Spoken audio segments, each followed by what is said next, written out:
Felipe, tudo bem? Júlio Miguel Neto, da Rubro News TV e Disfla. Primeiramente, parabéns pela classificação. Felipe, é um jogo muito difícil. A gente sabe que Libertadores, muitas vezes, se a Copa, a classificação nem sempre é com o melhor desempenho. Mas eu queria saber de você, em relação a esse confronto e o confronto do Maracanã. A disparidade, a diferença do que foi esses confrontos, né? Claro que tem um adversário, tem a qualidade também do adversário, mas a disparidade que foi, principalmente do primeiro tempo do Flamengo e do segundo no Maracanã e o confronto de hoje. Um Flamengo que não conseguiu render, pelo menos em chances, né? Nessa partida em especial. E também, se você puder só explicar para a gente, se eu não me engano, acho que é o 13º jogo seguido que você tem a possibilidade de fazer 5 substituições e você não usufrui ela. Você sempre fala de controle de carga. Você acha que isso também não pode estar interferindo na parte física do Flamengo? Boa noite. Boa noite. Primeiro, sei que como você bem falou, foi um jogo muito difícil. Um jogo onde o nosso adversário faz um sacrifício na fase defensiva imenso. Todos os jogadores se involucram muito para defender.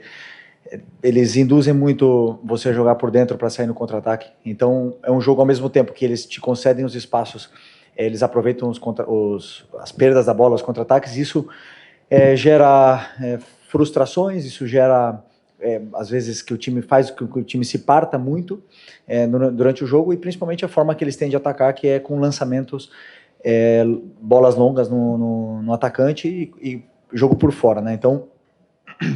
Então esse tipo de jogo, claro que não é fácil, para vocês verem o nível que é difícil jogar quartas de final da Libertadores, né? Sei que talvez os titulares das manchetes de amanhã serão Flamengo passa mais alguma coisa, né? Sempre tem, mas a verdade é que a manchete é só uma. O Flamengo está na semifinal, fez o jogo em casa, a eliminatória tem 180 minutos, e aí no final se decidiu nos pênaltis, onde passamos. Se passamos, merecemos passar, e agora estamos na semifinal da Libertadores mais uma vez. Isso, eu sou muito grato, sim, vivi desde que eu cheguei aqui no Flamengo, desde 2019, coisas incríveis, e sinto que esse clube, que eu não sei se eu vou ganhar alguma coisa, se não, mas eu sinto que esse clube aqui é especial, e a sinergia e a energia que eu tenho com esse clube faz eu viver emoções incríveis, e eu estou feliz por isso, por ter passado de fase. Sim. E sobre as substituições, eu sempre opto, lembrando que 4 anos atrás, 5 anos atrás, só podiam fazer 3 substituições, né? Essa regra nova são 5, e eu optei por deixar os jogadores no campo para os que poderiam bater pênalti, no caso do Jorginho. Eu queria ter tirado o Jorginho antes, mas imaginei o pênalti. O Lino, na minha visão, estava levando perigo por aquele lado, por mais que estava sendo difícil. Ele tem esse 1 contra 1 e esse terço final, tanto é que uma das melhores jogadas de perigo no segundo tempo foram dele, e optei por não fazer as trocas, porque eu acreditava que os jogadores que estavam no campo eram os melhores para poder vencer. Fisicamente não foi o problema, porque acabamos o jogo no campo do adversário em todo momento. Buenas noches, profesor Felipe. Gustavo Leizón para Tempo Deportivo. ¿Se va conforme con el rendimiento de su equipo hoy? Bueno, en español, ¿no? Ok. Bueno, ha sido un partido muy difícil. No ha sido un partido malo, pero ha sido un partido donde controlamos mucho el juego. Pero sí que es verdad que nos costó progresar las jugadas. Después, cuando eliminábamos y encontrábamos las ventajas, nos costaba bastante el tercio final, o sea, no estábamos finos con balón, el 1 contra 1, la verdad que tiene jugadores que defienden muy bien, nos costó, y no generamos tanto peligro como en el partido de ida, y eso también generó con que ellos, que Estudiantes, pues tuviera un poco más el balón, ¿no? En esas transiciones. Al final el gol de ellos vino en un error, y eso, claro, ya deja la eliminatoria abierta y puede caer de los dos lados, ¿no? Pero bueno, no ha sido el mejor de nuestros partidos, pero tampoco ha sido malo. Felipe, Mauro César, Jovem Pan, UOL e TV Cultura. Aqui, Felipe. Desculpa. O jogo do Maracanã, por conta de uma arbitragem realmente muito ruim, de certa forma a arbitragem eu acho que ofuscou o outro aspecto do jogo, que foi uma superioridade muito grande do Flamengo, especialmente no primeiro tempo, que não se traduziu numa vantagem que poderia ser maior, né? Um gol aos 15 segundos, um gol aos 8, chances claras aos 19, aos 25 aproximadamente, que o Flamengo não aproveitou. E chegou o Flamengo aqui numa situação muito difícil, muito mais difícil do que seria com uma vantagem de 2 ou 3 gols, pelo menos. Essa é a sua primeira Libertadores como treinador. Eu queria que você dissesse qual a grande lição que esses confrontos com os Estudiantes deixam para você para a próxima fase e para o futuro. Bom, verdade, uma grande lição. Na verdade, a minha maior lição como treinador foi contra o Central Córdoba. Ali, a Libertadores é muito complicada, é muito difícil. E, claro, o treinador, eu como treinador tento propor a melhor das soluções na fase ofensiva para que os jogadores se sintam confortáveis com bola, com mais tempo para poder jogar e para que eles achem as soluções dentro do campo. Depois, o terço final é muito a criatividade, a confiança, o momento que o jogador se encontra. Né? Vocês podem ver que hoje, por exemplo, o Arrascaeta não estava no seu melhor dia, mas o Carrascal estava num bom momento, entrou muito bem no jogo. Então, vai muito do fino que está o jogador no dia do jogo. Né? Então, verdade que criamos muitas chances, inclusive no segundo tempo tivemos 3 chances claras que não se traduziram no último passe, não se traduziram, que eu conto como chance clara, né? E deixou a eliminatória aberta. Né? Então, assim, já falamos do árbitro, infelizmente aconteceu, mas também estaria aberta com o 2-0.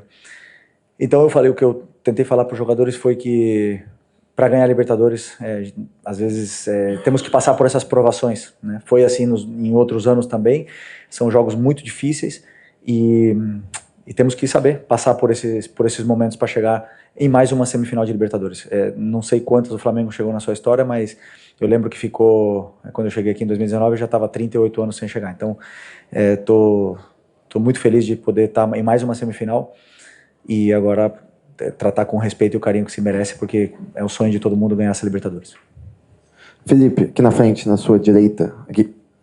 Tudo bem? Boa noite. Gabriel Orfa, canal Paparazzo Rubro Negro e Revista Placar.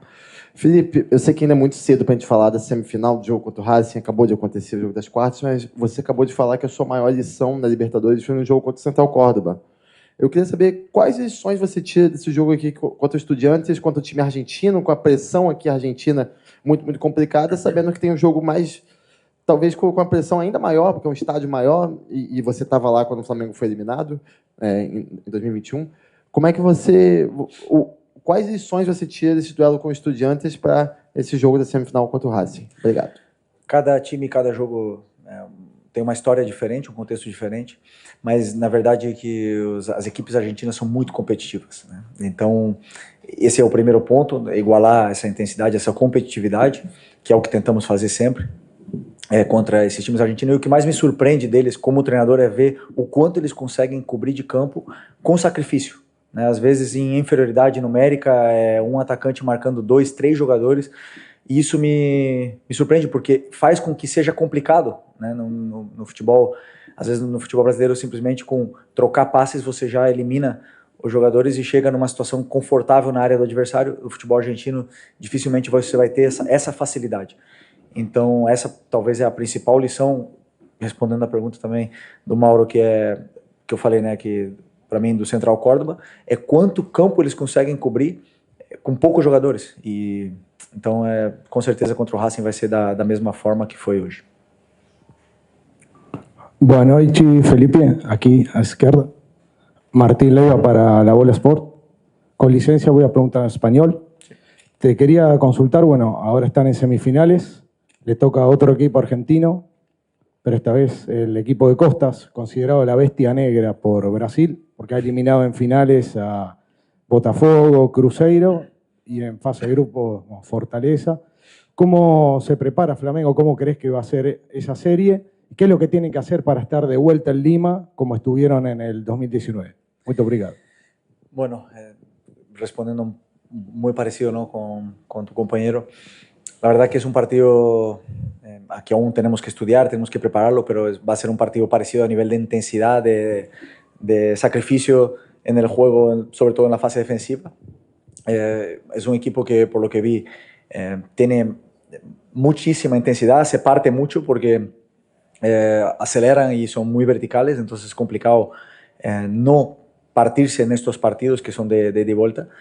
pero un partido muy lindo de semifinal de Libertadores donde sobre todo disfrutar y para estar en la final de Lima ser mejor en los 180 minutos que ser mejor que Racing no é fácil.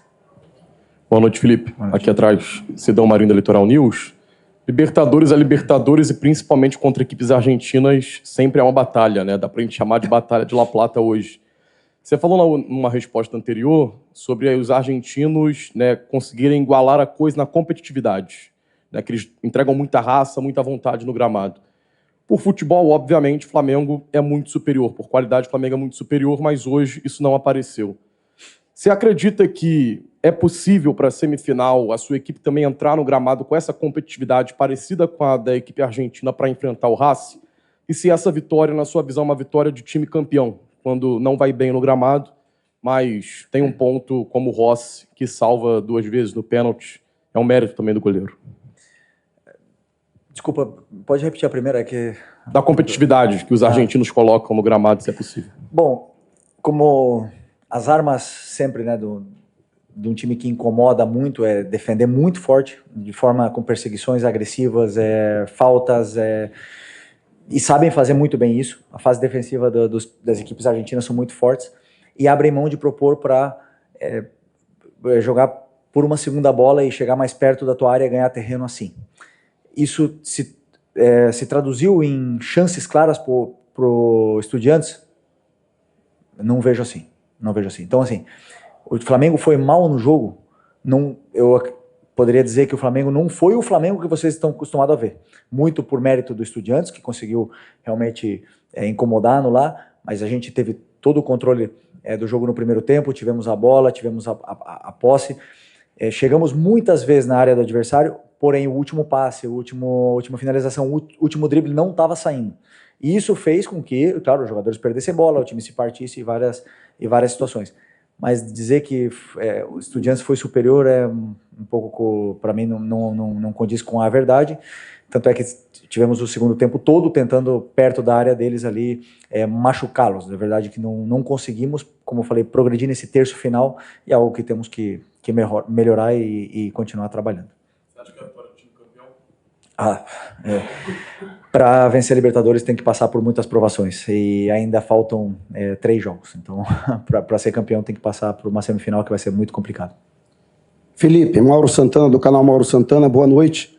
Apesar de ainda termos bastante tempo para a semifinal, eu acredito que agora você vai voltar o foco para o Brasileirão, até pela posição do Flamengo brigando pelo título diretamente, mas até por conta dos confrontos, e o Flamengo vai ter que jogar novamente fora de casa, vai ter que decidir novamente fora de casa uma possível vaga para a decisão, até que ponto isso pressiona para que você consiga encaminhar uma classificação em casa, conseguir uma vitória por uma boa vantagem em casa, para não depender da pressão que todos nós conhecemos, que é natural da Libertadores, e mais ainda no cilindro de Avejaneda, e até aprender até lá com isso, sendo que até para o Brasileirão, embora seja um confronto, uma competição completamente diferente da Libertadores, mas o Flamengo tem 2 confrontos diretos em casa contra Palmeiras e Cruzeiro, uma briga direta pelo título. Oi, Paulo. Não, perfeito. Entendi bem. Claro, eu tenho que pensar agora no próximo jogo, que é o Corinthians. Trabalhar como a gente vai enfrentar o Corinthians, como nós vamos tentar vencer, os jogadores que vão estar disponíveis, os jogadores que estão num grande momento para poder vencer. Você falou sobre encerrar a eliminatória no primeiro jogo. É muito complicado. Eu sempre penso que o jogo são 180 minutos. Se você, assim, existem times que jogam pior o primeiro jogo, mesmo em casa, e depois conseguem vencer fora. Isso existe no futebol. Acho que aconteceu com o Independente Del Valle agora na Sul-Americana. Isso acontece. Então, para mim, não existe nunca você fechar uma eliminatória, a não ser que for, claro, um resultado absurdo, que é raro. É raro numa semifinal de Libertadores, onde um time que é super competitivo está enfrentando você com as suas armas. Então, o que nós temos que fazer é ser sólidos, melhorar na marcação, melhorar na defesa, melhorar com a bola, melhorar no ataque, melhorar em todos os aspectos para poder fazer jogos praticamente perfeitos, do jeito que foi o primeiro tempo contra o Estudiantes no outro dia, para poder realmente chegar nessa final tão sonhada. E sobre ter Palmeiras e Cruzeiro em casa, mais para frente, também fomos na casa deles, difícil, e vai ser difícil para eles também jogar, mas é o tipo de jogo que o jogador gosta de jogar. Jogo grande, a gente percebe outro ambiente no dia a dia no vestiário. Felipe, Ivan Trindade, canal Fla Urgente.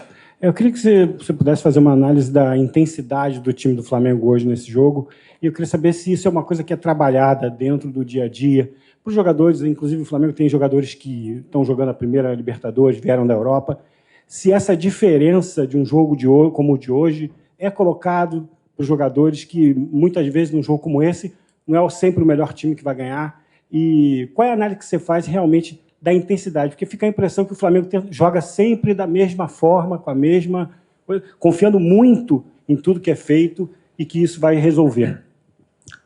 Que bom que os jogadores confiam e continuam acreditando, né? Se tivesse não dado certo, tivesse perdido nos pênaltis, onde a linha é muito fina, eu estaria aqui dizendo que, com certeza, fui eu que pedi para os jogadores fazerem tudo o que eles fizeram.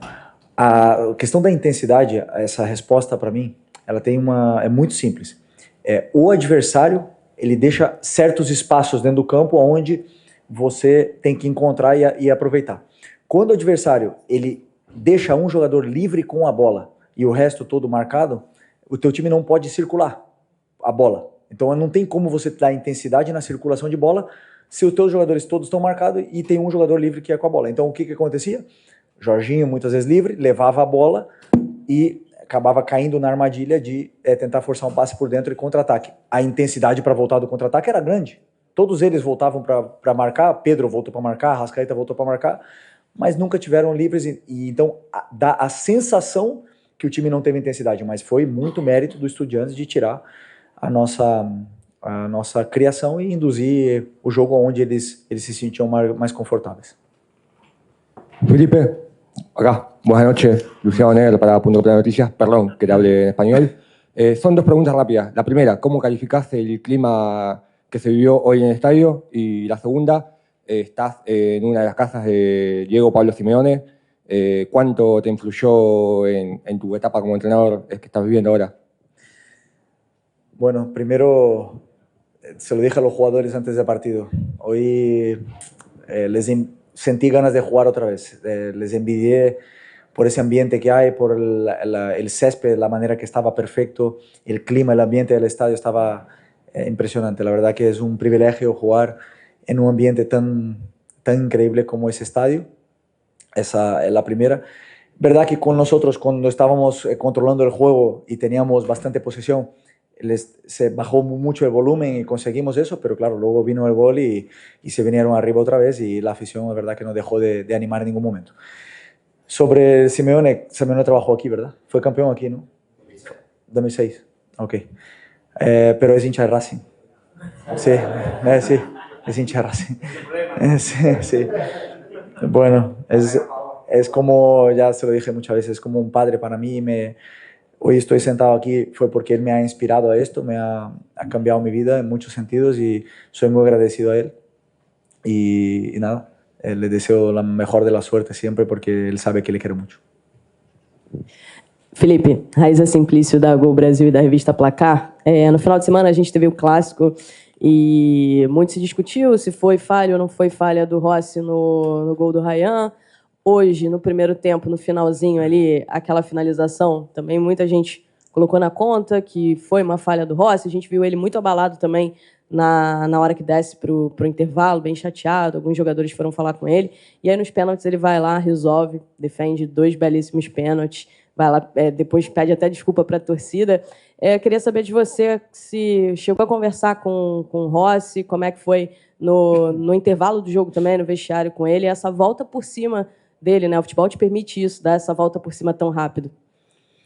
Pois não, o Rossi ele tem a nossa confiança, tem o carinho dos jogadores do grupo e os erros eles acontecem. É verdade que quando um goleiro erra é fatal, né? Você se expõe muito e, claro, um goleiro tem que estar num nível de concentração altíssimo sempre porque um erro te elimina, né? Então acontece, a única coisa que eu falei, ficar tranquilo, continua da mesma forma, que isso não afete, porque ele tem a confiança de todos. E quando eu veio os pênaltis, ele veio falar para mim, deixa comigo que eu errei antes, mas eu vou classificar a gente agora. Eu acreditei e por sorte, fez 2 grandes defesas e conseguimos passar. Mas é importante que, eu sempre penso assim, quando o jogador erra, analisar o erro, não se esconder do erro, colocar no campo o que aconteceu e treinar esse tipo de lances, porque só, para mim, as correções e o trabalho em cima do que você errou é o que faz você evoluir e melhorar. Mas ele tem a confiança de todos nós. Felipe, Simon Ledo, do Coluna do Fla, de forma bem sucinta, você falou que os jogadores estavam perdendo os últimos passes ali sempre, não finalizando. Você acha que o excesso de qualidade do time, tecnicamente, atrapalha nessa parte da vontade de finalizar? De finalizar como? Na verdade, o excesso de qualidade técnica acaba interferindo na finalização mesmo, dos caras quererem chutar e ficam sempre dando um toque a mais e não finalizam nunca. Hoje a gente percebeu bastante isso, né? Não acredito nisso. Eu acredito que hoje eles não conseguiram se encontrar da mesma forma, as relações não estavam iguais que no outro jogo. Todos os nossos jogadores estavam com uma marca individual e eles não conseguiram se conectar. Eu senti que o nosso time estava um pouco distante, entre Lino, Arrascaeta, Plata mesmo e o próprio Pedro. Eles não conseguiam se conectar entre eles. Depois eu vou analisar, ver o que aconteceu exatamente. Mas não é fácil sempre jogar fora de casa, na Libertadores, com esse ambiente e com a eliminatória e com o que está em jogo, né? Sempre jogar o jogo e não o que está em jogo é muito complicado para a cabeça do jogador. Então, mas o que eu notei foi um pouco isso, essas distâncias não estavam bem. Sobre finalizar, eu acredito que o jogador pode tomar decisões erradas, os que tomam as melhores decisões são os jogadores mais caros do mundo. Nós temos aqui os melhores jogadores com mais qualidade, talvez da América do Sul, mas nem sempre escolhem certo, né? Então, depois eu vou analisar com mais calma, mas quando normalmente tem espaço para chutar, eles vão chutar. Muito obrigado. Obrigado, boa noite, pessoal.